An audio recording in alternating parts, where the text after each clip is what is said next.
Good evening, and welcome back to Midnight Horror Stories. Tonight, we're stepping into the kinds of places most people never see, where the roads end, the nights stretch forever, and silence hides more than it reveals. The stories you're about to hear were pulled from journals, logs, and first-hand accounts of people who thought they could handle isolation until they couldn't. If you're new here, be sure to subscribe and hit the notification bell so you never miss when the dark carries something back with it. Now, settle in, because what follows isn't just storytelling, it's testimony. I don't talk about this much anymore. People either laugh or they give you that polite silence that says they don't believe a word of it. But you asked if anything strange ever happened to me out here, and yeah, something did. It was during my second winter in Alaska, and I was still learning how unforgiving the Yukon really is. I was following part of the old mail trail on snowshoes, just trying to shave a few days off between two mining claims I was working. Nothing fancy, just hand tools and a dream of striking something decent. It was late February, which meant the sun barely skimmed the horizon. You measure time in shades of blue up there. Pale gray morning, deep indigo afternoon, then black night with stars that feel close enough to touch. The cold gets into your bones in a way you can't describe to anyone who hasn't felt it. It's not just temperature, it's pressure, silence, a kind of crushing weight that makes you feel like you're the last person alive. On the third night, a storm rolled in. Not a whiteout, but close enough. Wind like a freight train, snow so thick that the trees around me disappeared. I should have pitched my tent and waited it out, but the cold was already gnawing at me and I was desperate for real shelter. That's when I saw it. Through the curtain of snow, a dark shape, square and solid, half buried against the tree line. A cabin. I remember my first thought was pure relief, so strong it made me laugh out loud. Shelter. A roof. Maybe even a stove. I stumbled toward it, half blind, until the outline sharpened into real walls, real windows, a door. It wasn't big. Maybe one room with a steep roof and timbers so old the wood looked gray. The door sagged but wasn't locked. I should have knocked, I guess, but I was half frozen and figured no one was living this far out anyway. Inside was dust, stale air, and the smell of wood long dead. But there was a stove, cast iron and rusted, and a pile of chopped logs stacked against the far wall. Someone had been here, recently enough. I lit a fire. My hands shook as I worked the matches, but soon the orange glow filled the room. I can't explain the relief of warmth after days of cold that cut you like glass. I pulled off my boots, set them by the fire, and sat back against the wall. That's when I noticed the logbook. It was on a shelf above the stove, leather-bound, coated in dust, the kind of journal trappers or prospectors used to keep. I opened it without thinking, just curious. The entries started normal enough. Notes about weather, hunting, river ice, all in neat handwriting. But then the tone changed. Shorter lines, nervous words, sentences trailing off. Something is watching me from the trees. I hear footsteps on the porch at night. The trail is gone. The trail is gone. I told myself it was some old-timer losing his mind to cabin fever. Happens out here more than people admit. But the last entry, it stopped me cold. It said, "If you found this place, you weren't meant to. Leave before dark." I remember reading that line 3 or 4 times, trying to make sense of it. But the storm outside was still howling, and leaving wasn't an option. So I stayed. I tried to laugh it off. Journal paranoia. Maybe even a cruel joke. I fed the fire, ate a little jerky, and eventually crawled into my sleeping bag. The wind rattled the shutters, the logs popped in the stove, and for the first time in days, I felt safe. Until the footsteps. They came slow, deliberate, crunching over the snow outside, circling the cabin. I held my breath, every nerve screaming awake. At first, I thought it was a moose or a bear, but the rhythm was wrong, too steady, too human. I told myself it was just the storm shifting branches. I wanted to believe that, but then the porch creaked. Something was standing right outside the door. I sat frozen in my bag, clutching the knife I kept by my side. The fire flickered, shadows dancing along the walls. And then 3 knocks. Slow, heavy.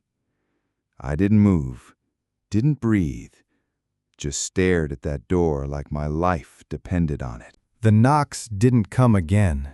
Instead, the footsteps started moving around the cabin, slow and careful, like whatever it was tracing the walls, looking for a way in. I don't know how long it lasted. Minutes, hours, time stretches in fear. At some point, exhaustion pulled me under, and I must have blacked out. When I woke, the fire was cold, ashes gray. My boots, the ones I'd left by the stove, were gone. I tore through the cabin, heart slamming in my chest. No sign of anyone, just a set of tracks in the snow leading from the porch into the trees. Human tracks, barefoot. I didn't stop to think. I shoved my gear into my pack, pulled on my spare boots, and ran. I didn't care about the storm, the cold, the distance. Anything was better than staying in that cabin another minute. I don't remember much of that day, just stumbling through the snow, lungs burning, eyes raw from the wind. When the storm finally cleared, I found the trail again and followed it until I reached another camp a day later. When I told the others what happened, they looked at each other but didn't say much. Finally, one old guy said there were cabins out here nobody built. Places that just show up when the snow gets bad. He wouldn't say more. I never went back to find it, never wanted to. But sometimes when the wind rattles the roof at night, I think about those missing boots, how whatever walked away in the snow was wearing them, and how it was strong enough to walk barefoot in a Yukon storm. And the part that still keeps me awake? The journal was gone too. I don't tell this one on the ramp. Pilots like neat endings. Engine failure, checklist, textbook landing, cold beers after. What happened over the Kuskokwim doesn't give you that. It sits in the space between what I logged and what I remember, and every time I try to square the two, I end up staring at a river that wouldn't hold still. It was late September, shoulder season, when the weather can't make up its mind. I'd run a few loads of freight and mail between Aniak and the smaller places downriver. Kwetlik, a strip near Akiak, one of those gravel bars locals call an airport because tires have kissed it enough times. I was in a 206 with the back seats pulled, 28 gallons a side, modest freight, nothing delicate. VFR, a filed route in case the ceiling played nice. It didn't. The morning started clean, a light northerly, scattered at 3,000, sun finding metal edges on everything. By the time I climbed out of Aniak, a lid had slid over the sky, flat gray, the kind that eats depth. You know how fog grows in Alaska. It doesn't roll in like in the lower 48. It unhappens the horizon until you realize you're flying inside a sphere of silence. Bethel weather updated, and the words I didn't want, lowering ceiling, patchy fog over river, came through like someone dropping bolts into a coffee can. I told myself I could scud run it.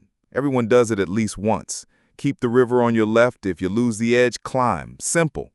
Except simple feels different when white begins to lick up the banks and the only color left is the gray-brown braid of water and the pail of sandbars pocked by driftwood. At Kalskag, my altimeter and my stomach were the same height. I slid under the shelf and the world turned to a 2-lane tunnel. cut off tops of spruce to starboard, water to port, my prop carving the only sound into the air. I swapped hands, shook out my wrist, leaned the mixture by a hair to keep the engine snug, and told myself I'd bail before the dumb point. That's the point you swear you'll never cross until you already have. The fog thickened into a skin on the river. I lost the far bank, then I had it again, a smear, then gone. Behind me was certainty I didn't like. Ahead was a softness that kept asking me to go a little farther. When the first fingers of white curled over the wing root, I said it out loud, nope, and pushed the nose to where the Kuskokwim makes that long question mark bends and scattered bars rise up like helpful friends. I needed gravel. I did a low pass on what looked like a bar the river hadn't argued with yet. No driftwood teeth, no wet sheen that says trap. The fog softened sound, but I still heard the tires talk when they met the stones. 3 small chirps and a roll like kneading bread. I held back pressure longer than necessary, let it decelerate in its own time, feeling each rock as a decision underneath me. When we stopped, I sat with my hand on the mixture and my eyes on nothing for a full 30 seconds, letting breath come back the way you let blood return to a numb foot, slow with a mean tingle. Engine to idle, mixture to cut off, master off. The silence hit like altitude.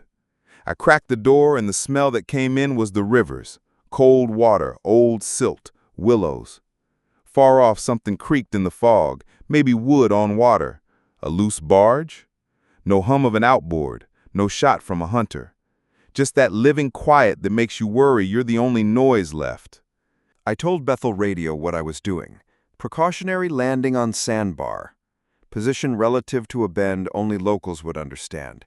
2 bends south of the Axbow with the snags, I said, which would have made my instructor roll his eyes, and my best guess at coordinates from the Garmin on the yoke. The transmission had that dust to it you get when the air doesn't want to carry sound. A scratch, then a partial readback, then the river ate the rest. Fine. Antenna low, engine cold, radio range poor. I told myself I'd get a better shot once I climbed out again. I did the things you do because doing them makes the world make sense. Tied the wing struts with the braided rope I keep for places exactly like this. Kicked the tires with my actual boot, as if that matters. Touched the cowling and felt how fast heat goes here. Pulled the survival bag forward. Stove, tarp, a handful of pilot bread packets with the blueprints on the box, a tiny bottle of stove fuel I will always be grateful for. I poured coffee from the thermos and watched it steam the way breath shows on a cold morning, then vanish.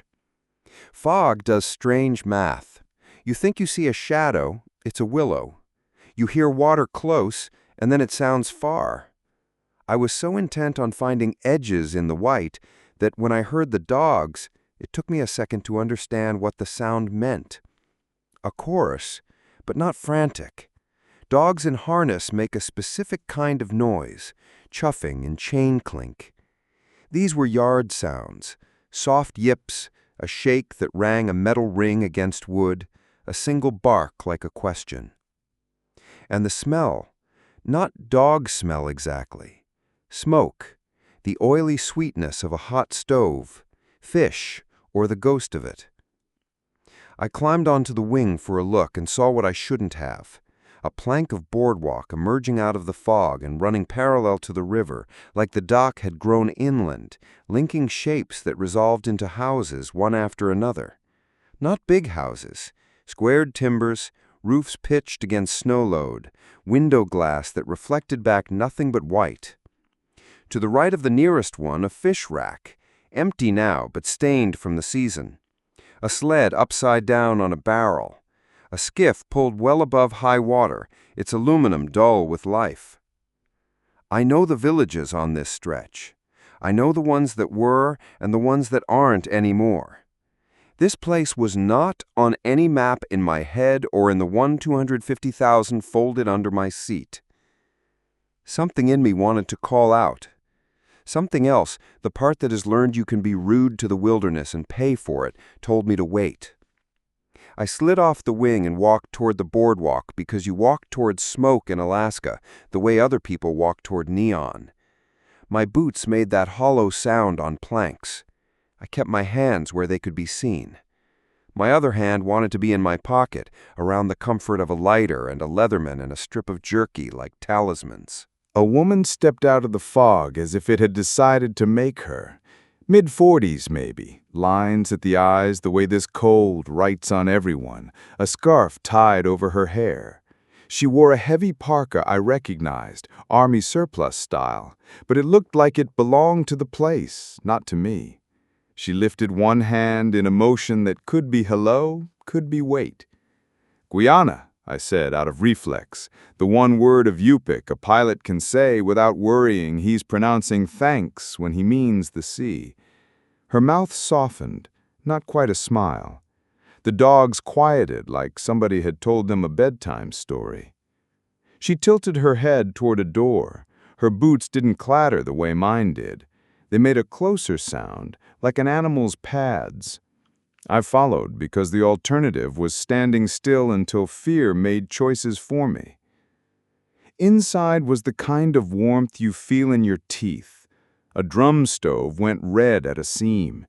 Kerosene lamp on a shelf, a flame the size of a thumbnail making a gold bubble in the air. The room wasn't much. Table, a pair of rough bunks tucked into a corner, a tin of something open on the table that I prayed was tea. It was. The woman poured without asking, slid a mug toward me that said a hardware store name I'd seen in Bethel 15 years ago. The tea had evaporated milk in it and tasted like someone had put heat back inside me by hand. A younger man came in, 20s maybe, shoulders like he knew how to pull a boat. He smelled like fish and wood smoke, the way all the good places do. He looked at me the way you look at weather, not suspicious, not curious, just calculating how you'll have to live with it. He nodded at the woman, then at me, as if we had agreed to something without words. "Fog?" he said. "Fog," I said, and because I couldn't help myself, "Village name?" He said a word that didn't stick in my ears right. It slid off like a wet thing. I nodded anyway and put my hands around the mug so I'd have something to do with them. We sat. The stove thumped the way stoves stump when someone has fed them exactly enough. I heard a sound behind the house, water tugging under ice, or ice tugging at something else. The woman set a plate down, pilot bread rounds and salmon dried to the color of rope. I broke a cracker in half so I wouldn't seem greedy and ate it in 4 slow bites while my shoulders unclenched molecule by molecule. I put 2 Hershey bars from my pocket on the table because you give what you can when you land in someone else's kitchen. The man's eyes flicked to them and then away, a kind of courtesy I've always respected here. "Bethel?" he said, and tilted his chin as if to ask whether that's what I was aiming for or what I was made of. "Bethel," I said, "when it lifts." He looked at the window as if checking a clock on the white. "When it turns," he said, "before the river goes back." I've flown long enough to know when to reveal ignorance and when to let a sentence be a sentence. I didn't ask what that meant. I nodded as if I did. On a shelf above the stove, a calendar hung open to a month that made no sense. March, with a picture of caribou. The year had torn away where your thumb does that. Could have been a hand-me-down. Could have been old because old things work.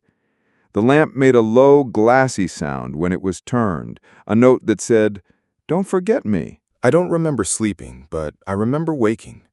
The lamp was lower. The tea had formed a skin. My left glove was on the back of a chair near enough to the stove. I moved it before it crisped. Outside, the fog had changed, loosening so the far shapes weren't just ideas. I could see the edges of 3 houses now, boardwalks running between them like veins. The dogs lay with their noses tucked, steam coming from their mouths on the exhale. I heard no generator, no buzzing of a fridge, no radio hiss. Just the wood and the dogs and the slow rub of river under a skin of new ice. I should go, I said to the air because saying it makes it easier to do it. The woman wrapped something in waxed paper and pushed it toward me. Salmon, I think, though I didn't open it then. The younger man stood, and we walked together to the bar. He carried a can with a wire handle that I assumed was gas, and then felt stupid, because gas doesn't slosh like that. He poured water, not into my tanks, but into the canvas bucket I used to weigh down a tie-down rope in wind. It was such a simple kindness, it made my throat sting. At the airplane, we did what men do when they're not going to say the real thing. He ran his hand over the wing like he was smoothing a shirt. I checked oil, even though checking oil after a shutdown like that is a ritual, not a function. I tugged each tie to prove they'd held. They had, because ropes in Alaska do their job or they don't merit the name. I handed him one of the chocolate bars back, and he shook his head no, and then I tucked it into his jacket pocket anyway, and his face did that half-smile again, like I'd behaved correctly in a world with few rules. Quayana, I said again, and tried the word he'd said for the village. It fell wrong a second time. He tilted his head, not quite yes, not quite no.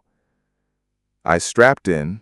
The engine coughed, caught, went rich, and settled into that dependable six-cylinder thrum that makes a person believe in man-made things. The fog above had lifted enough to see a runway in it, and I taxied to the upstream nose and ran up. The mag drop was within comfort. The prop bit little bits of mist and sent them into the air like thrown rice. I rolled. The stones made their massage beneath me. At 60, the wings took part of my weight. At 70, they took all of it. At 80, Alaska was small enough to lift, and I let it.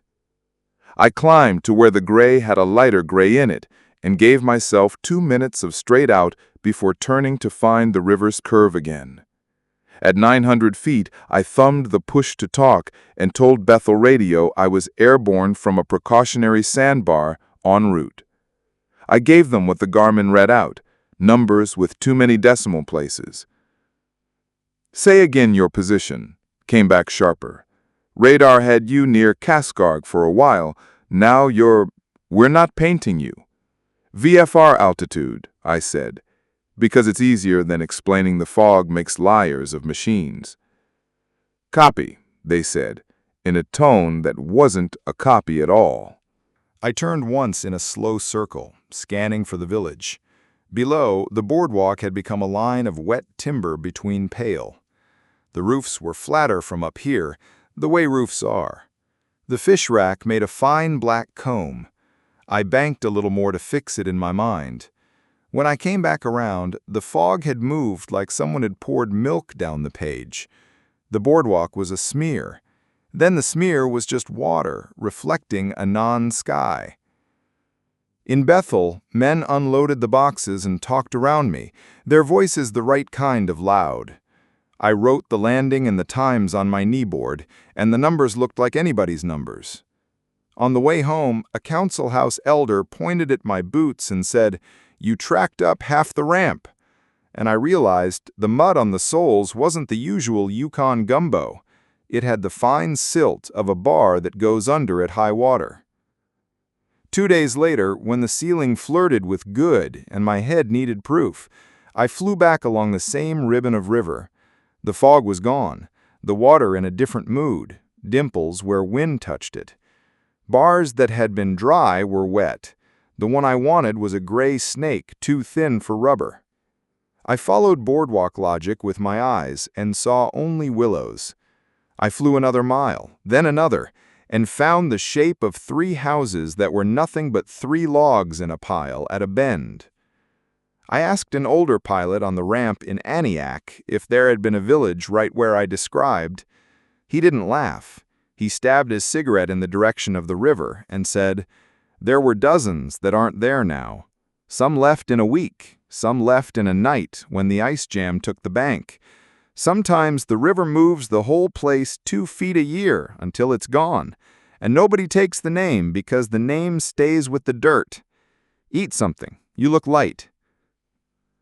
In my hangar, I unpacked the survival bag I'd shoved under the bench and found my left glove.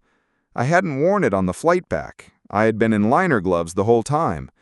The glove smelled faintly like the kerosene lamp and fish skin, the kind of smell that lives in boards, not in air. In the side pocket of the bag, the waxed paper the woman had handed me had stuck to itself.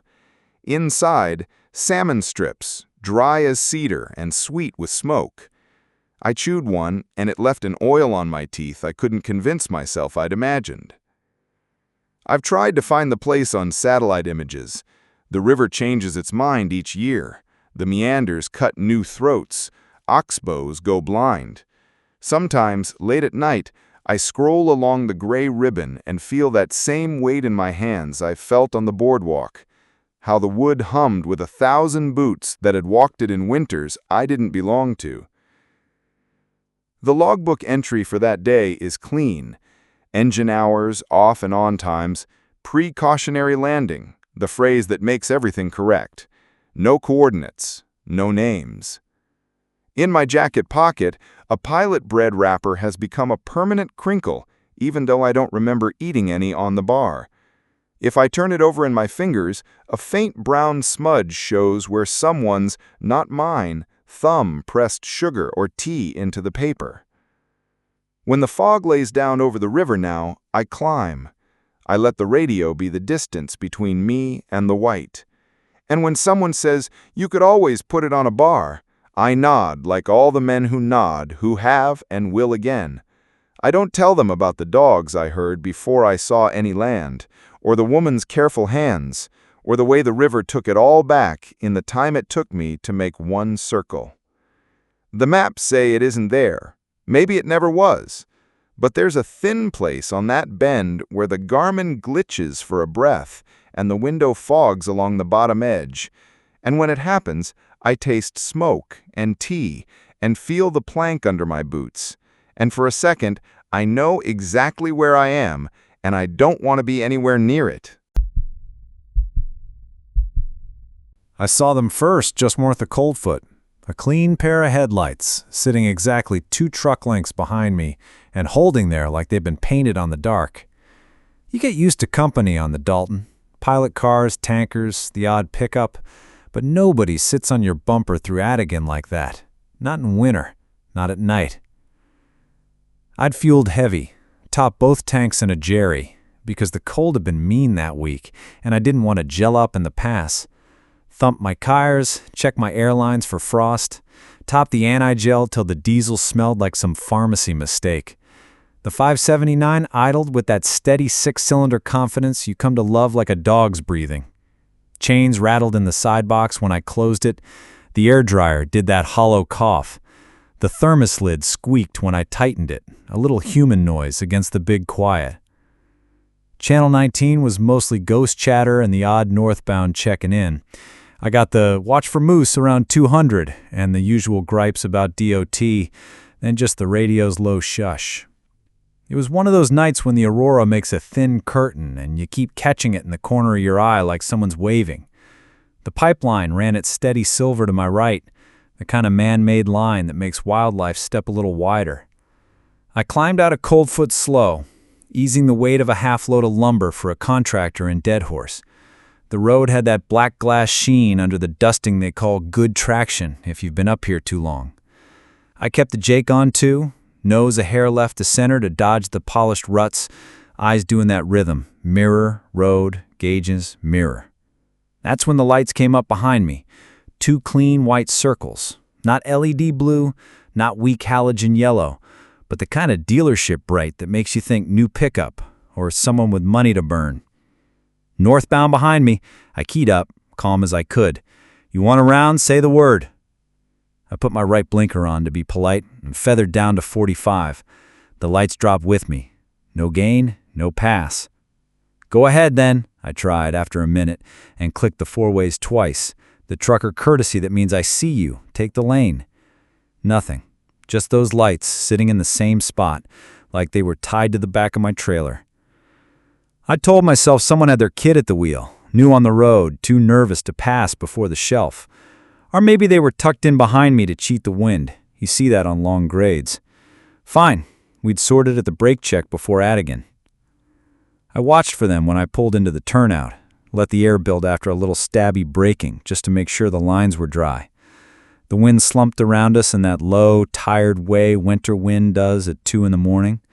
I expected a nose to swing up, a grill to fill my left mirror. Instead, there was just black road and a small glitter where the snow snakes crossed it. I set my brake, stepped out, and the cold took me by the teeth. You forget how loud your own truck is until you're outside of it. The hot smell of brake and rubber sat right under the metallic clean of -20. I walked back along the trailer just to be sure I wasn't losing my mind. My breath did the fog show in the work light and then vanished. No headlights behind. Only the pipeline, a white line in the dark, and the humped shadow of spruce. When I climbed back in and rolled, the mirrors were empty. They came back after Chandalar. I felt them before I saw them, just that animal sense you get of someone in your space. Then the mirrors caught them, and there they were again. Same distance, same height, 2 paints on wet road that never changed size. If they'd been a pickup, they'd have bounced a little on the whoops. If they'd been a heavy, I'd have seen the marker lights above. I got that little tightness under the sternum you don't admit to. I kept my hands light on the wheel because grabbing just makes ice laugh. A southbound called out around 2:20. "You running double up there, northbound? Looks like you've got a tail." "Thought so," I said, trying to keep it like a joke. "He won't buy me dinner, though." The southbound chuckled once and said, "Have fun in the pass," in a tone that wasn't quite a joke at all. We chained up just shy of Adigan. Even when the plows have been kind, I don't play hero on that grade if there's any glass under me. I could feel my breath in the cab like another person as I leaned to hook the inside crosslinks. By the time I stood, my fingers had gone to that meat state where they're not quite yours. I blew into my gloves and told myself to quit rushing. The lights were out there, past the tail of my trailer, just sitting in the white. No engine note, no air horns, no crunch as someone moving snow. When I drove again, the chain slap came up through the seat and steadied me. Metal doing work is a comfort. Climbing Adigan at night is a kind of prayer you don't talk about. The mountain makes its own weather. Drift runs across the cut like someone pouring flour. The cliffs were black beards where the wind licks 'em. I kept her in third, torqued nice and happy, and let the J keep the trailer straight when the wind flicked. The lights followed. On a switchback, they fell out of my mirrors, and I waited for them to swing back into view. They didn't. Not above, not below. For 100 yards, I thought maybe I'd finally shaken them. Then I checked the convex, and there they were again, exactly where they'd been, only this time I swear I saw snow pass between them and the curve, like they weren't where the road was. On the north side, the world widens. The brooks turn to hills, and the sag sits in her wide bed looking like a frozen artery. Ice fog lay on the flats, low and loyal to the river. I dropped chains and felt the truck get looser in that dangerous way that feels like freedom until your back end gets an opinion. The lights tucked in again, so close now I could see their edges on the burrs of my trailer door. I turned the radio down until it whispered. I cracked my side window to listen for engine I didn't hear. At pump 4, a floodlight hit my windshield and made a gold world for a blink. When it passed, the lights were gone. The road behind was empty from one reflector to the next. If someone had pulled off, there were no tracks in the powder. My mouth had gone dry without me noticing. I didn't look for them again until the Colville crossing. You get stupid when your body's been clenched too long. You forget to drink. You forget to breathe past your chest. I took 2 swallows of thermos coffee that tasted like pennies and regret and let my shoulders fall. Then the cab went bright. They weren't behind. They were beside me for a second, light sliding across the snow as if something moving faster than me had come up from the flats and drifted past. No engine, no tracks in my right mirror. Just the light itself. As though light had decided it was enough, no vehicle required. It washed the ditch, the edge of the pipeline berm, the scrub, every detail of snowdrift laid out like ribs. Then it was ahead, somewhere out in the white, and then it was gone. I pulled into Deadhorse with that wired calm you get after a near miss that never came. The yardman took my BOL and said, "Your buddy get tired of you?" And I said, "What buddy?" and he looked at me then in a way that made my scalp prickle. 3 guys in the last month, he said, say the same thing. Lights north of Coldfoot that won't pass. Then nothing. Might be refraction off the pipeline. Might be weatherball doing tricks. Don't park with your nose east, he added, like it was a safety tip, and laughed without humor. I checked the dash cam in the bunkhouse because I wanted proof, one way or the other. I scrolled to where Adigan should have shown with a pair of white coins in the mirror. The footage showed my trailer door, the green pinpricks of my marker lights, the faint smear of my own exhaust. No other lights. Where the cab had gone bright on the sag, the video hiccuped, a single dropped frame. Then it showed only black road in my hands at 10 and 2. On the run south 2 days later, the weather was dumb blue and the kind of cold that makes snow squeak when it thinks about being touched. Past 200, I saw a cross tucked into the bank. One of those simple white ones with a name and a year and a strip of reflective tape like an afterthought. There are more of them on the Dalton than you can hold in your head. This one leaned as if the wind had been talking to it too long. I eased off the throttle without meaning to, and found my eyes in the mirror. There was nothing there. Of course there wasn't. I've tried out the rational stories because they help you drive in the dark again. Ice fog will bounce light. The pipeline throws back beams like a polished banjo string. There are mirages in cold air that make towns where there aren't any, and erase the ones there are. But headlights should show a source. Tires should throw a sound. And when you set your four-ways at a brake check in the black heart of the Brooks Range, someone who's real should either answer you or go on by. Now, on nights when the aurora is low and the air has that taste like you've licked a battery, I tilt my mirrors down a hair so I see more of my own wheels and less of the distance. It's not safe, nothing about this job is, but it keeps me from gripping the wheel every time the road behind brightens for no reason I can hear. And every once in a while, somewhere between pump 3 and the shelf, the cab will go pale like a dawn that isn't due yet, and I'll catch my breath because it feels, for just a few heartbeats, like the road has decided I shouldn't be alone. Then the light slides off into the flats, and there's only me again. The heater whine, the low talk of rubber on ice, and the long white line that takes what you give it and offers no answers back.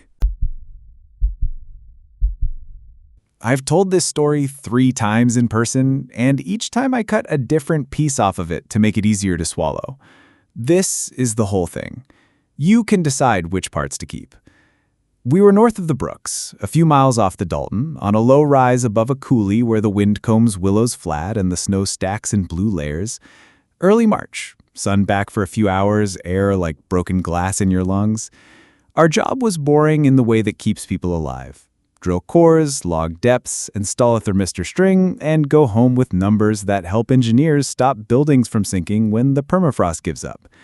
I was the one writing the notes and babysitting the loggers. Roman ran the rig. Kat kept us honest about safety and gas. We slept in a canvas wall tent in the lee of the sleigh and ran a Honda generator until guilt shit it off. If you've never drilled permafrost, the sound is a metronome you learn without trying. Auger bite, mast chatter, motor's flat vowel, somebody counting rods. At 4 meters, we hit clean ice lenses, blue and glassy in the core barrel, and the usual organics, frozen rootlets, peat that still smells like summer if you hold it in your gloved hands and breathe close. At 6, the core came up tawny and crumbly, Yodoma, the old stuff that makes the carbon people salivate. The barrel came up steaming in that way you can't capture on a camera.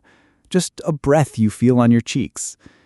Kat pulled it and flashed the PID. The screen jittered but didn't scream. Methane, yes, but not the kind that makes you leave. The first odd thing was easy to dismiss. Roman keeps a contact mic, really just a cheap piezo with a magnet puck in his kit so he can hear bearing chatter without killing the rig to listen. He slapped it onto the mast because we'd been drifting off vertical and he wanted to feel the torque. The signal went through a Zoom recorder in my pocket so I could mark times and depths while he watched pressure. Through the earmuffs, the rig sounded like a living thing does when it's working. Uneven, small squeals, the steady jawing of steel on frozen dirt. Then, under it, something like, not wind, a pulse, regular and higher than the motors, faint as tinnitus until you stop thinking about it, and then it was all you could hear. "What's that frequency?" Kat asked, because she speaks in numbers when she's spooked. They tease her for it. "Not our machine," Roman said, not looking up. "Something's ringing under us." I logged it as resonance, because there's always a resonance. The ground, the mast, your own blood. The wind punched the tent and made the guy lines hum in a tone you can taste. We kept drilling. At 9 meters, the cores were drier than I liked, then wet again. Thin, glossy films that turned the barrel sleeve to a mirror. We stopped to vent the hole, and Kat held the sniffer by the casing and counted seconds out loud. 1, 2, 3, to keep herself from hurrying. In my headphones, about a breath behind her voice, something counted 2. Not words, just syllables that struck the same beats she was making. I pushed the muffs back and the wind rushed in. She stopped counting and the echo stopped. I told myself it was reflected sound, some weird path from her mouth through the mast into the piezo. I wrote latency and drew a question mark I didn't show anyone. We ran the hole again, slower. The rig's tone changed. Anyone who's ever put steel into ground knows that small drop in pitch when you leave one material and kiss another. The contact mic made it intimate. It wasn't just a lower frequency, it was organized, knocks, clusters, then quiet. If a spruce bends in gusts, you can hear the branches rattle against each other. This wasn't that. There was timing in it, in a shape. "Pause," Roman said, hand on the throttle. We all went still in the way field crews do, faces turned different ways as if ears had sight. The generator's note went long and lonely. Under my boots, something, no word for it but shiver, moved in the ground. Not a quake, not a truck rumbling the roadbed. A ripple, like when you tap a table and the coffee rings settle, only slow and coming from below. We shut down. The silence after machinery dies has weight. You hear your heart, as if it belongs to a different animal. "Kill the Jenny," Kat said, and I pulled the cord because I like to be the one who turns noise off. Air went empty. The only sound left was the high tick of cooling metal and the soft rattle of a zipper somewhere in the tent. And faint, deep, a repeated roll, 3 beats together, then a gap. It felt like someone drumming on the underside of an ice pan miles wide. We've used geophones before, cheap, accelerometer-based pucks you plant in a triangle to listen for stratigraphy the poor man's way. I had 2 in the sled. We laid them on the snow around the casing, roughly 5 meters from center, pushed the spikes with our boots, and ran their leads to the zoom. It's a hack, sure, but you can hear micro-cracking and a good freeze with them. You can tell when your hole is falling in.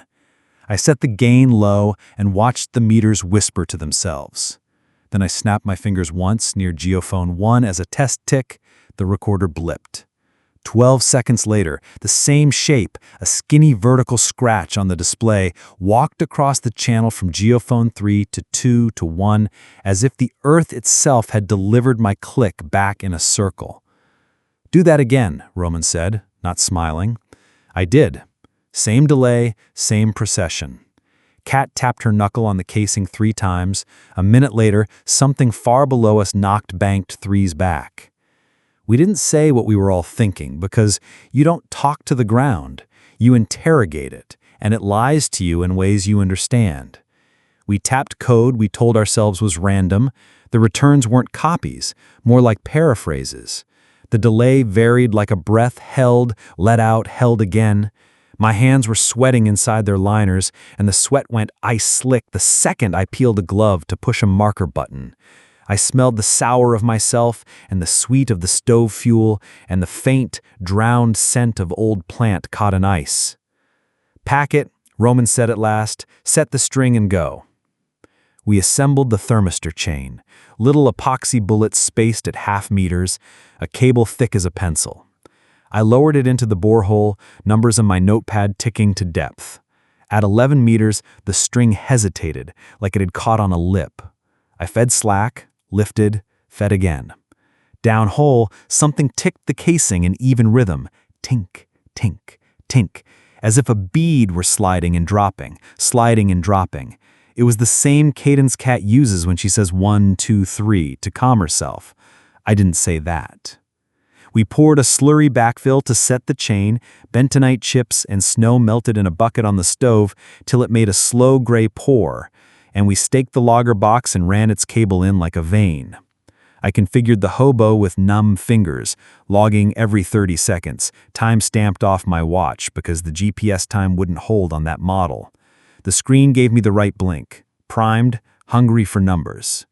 We changed socks, we ate peanut butter from the jar with spoons we licked because nobody wastes hot water.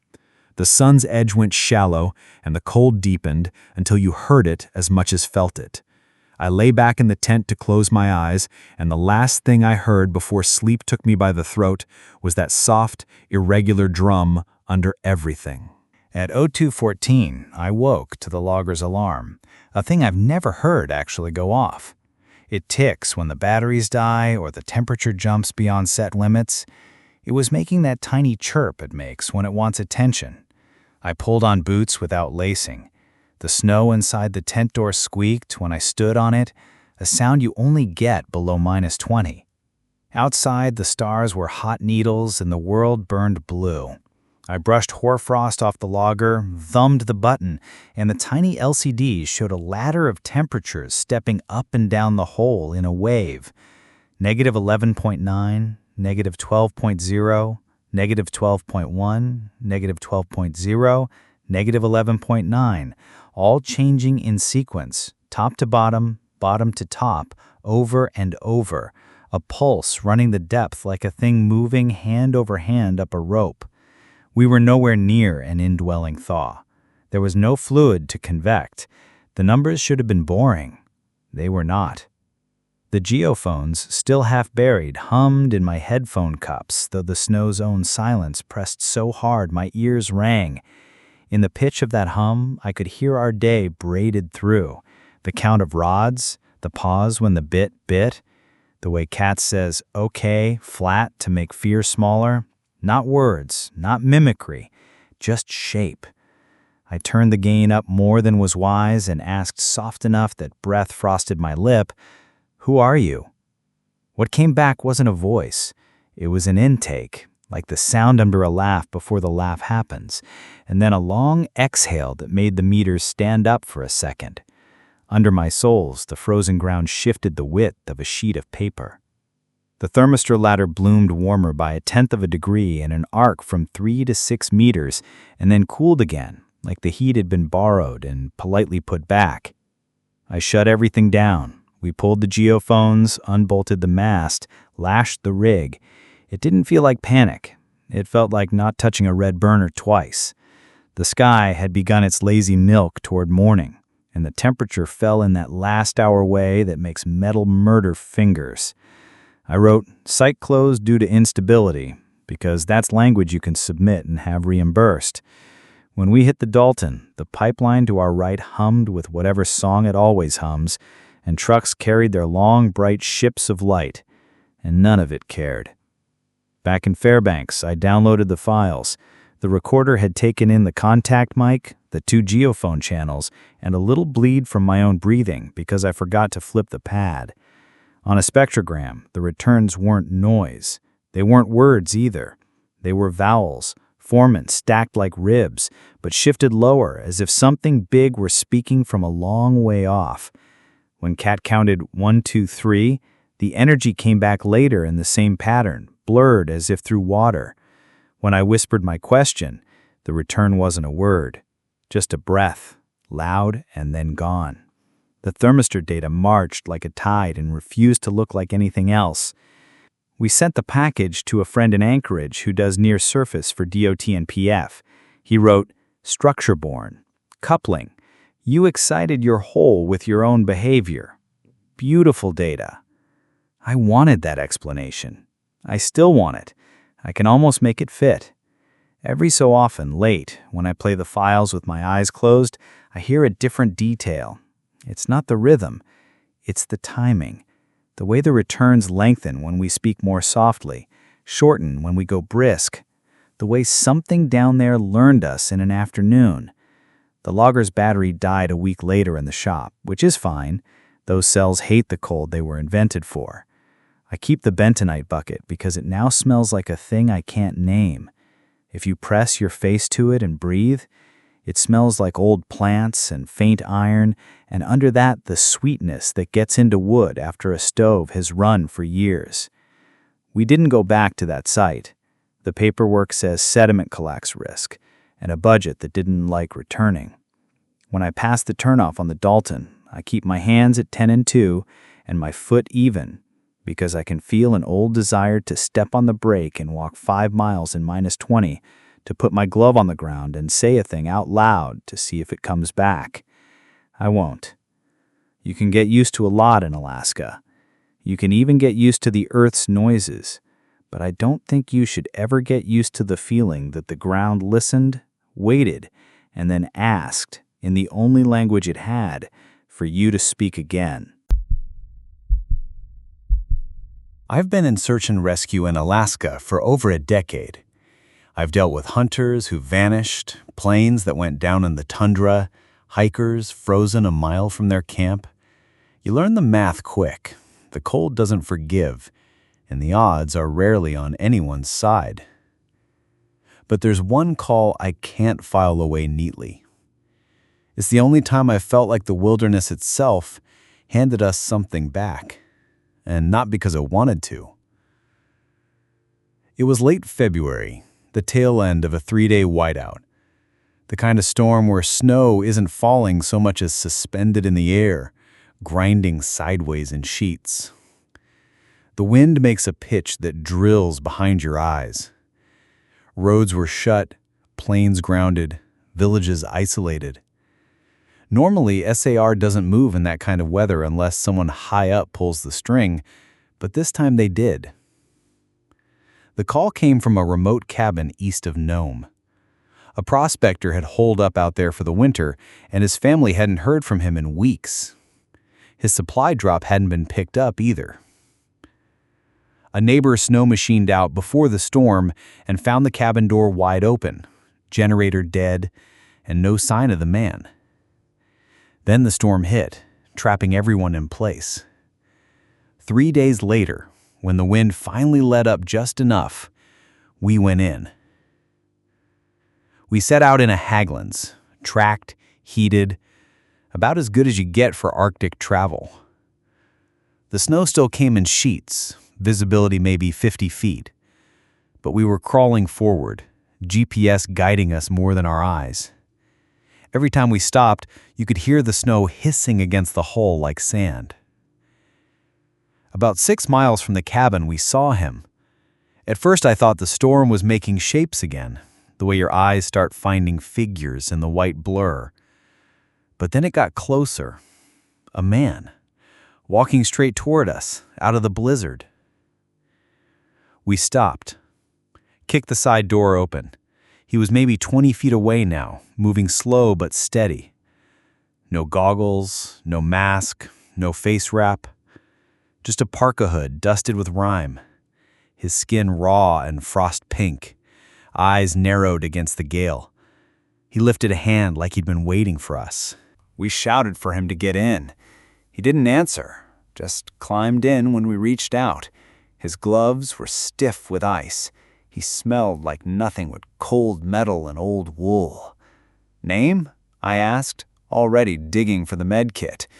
He gave the prospector's name, the same man we'd been sent to find. Now here's the part that won't line up no matter how many times I tell it. He wasn't frostbitten beyond reason. His cheeks were burned, sure, and his hands had gone waxy white at the tips. But he was standing, walking, talking. He was alive. We pushed water at him. He shook his head. Food. He shook his head again. Just sat there, breathing shallow but even, staring at the snow whipping outside. I pressed. Where had he been? How long? He finally said, waiting. That was all. We reached the cabin half an hour later. The storm broke just enough for us to see the shape of it buried in snowdrift. Inside, everything was as reported. Generator off, woodpile low, door unlatched, no footprints leading away, no snow machine missing. The place had the stillness of being abandoned for weeks. Here's the part that haunted us after. We checked the path back. Fresh snow had been falling all day, but the wind had breaks, scoured patches, places where you should see something. Tracks, drag marks, any sign of a man walking 6 miles through a storm. There was nothing.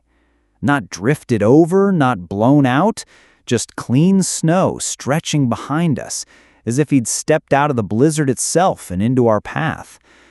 We airlifted him out 2 hours later when the weather broke. The medics said mild hypothermia, minor frostbite. But they couldn't explain how someone could survive outside in that storm without gear, food, or shelter. The report filed clean.